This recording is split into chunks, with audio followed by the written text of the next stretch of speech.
ఈరోజు మనం subjective pronounce లేదా పర్సనల్ ప్రొనౌన్స్ గురించి ఒక యాక్టివిటీ చేద్దాం. ప్రొనౌన్స్ మీకు తెలుసు కదా, ఇదేంటిది? ఏంటిది? I. V.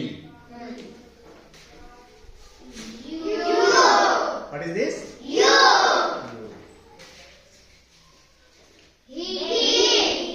What is this? He. He. She.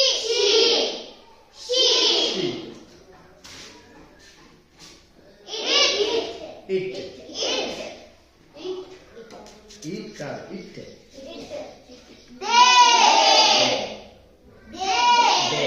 వీటిని మనం పర్సనల్ ప్రొనౌన్స్ లేదా సబ్జెక్టివ్ ప్రొనౌన్స్ అంటాం. దీంతో మనం ఇప్పుడు ఒక్కొక్కరు ఒక్కొక్క యాక్టివిటీ చేద్దాం, సరేనా? I am a girl. We are boys. You are a girl. You are a boy.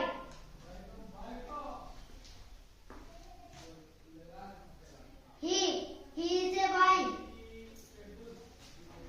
She is a girl. It is a book. They are girls.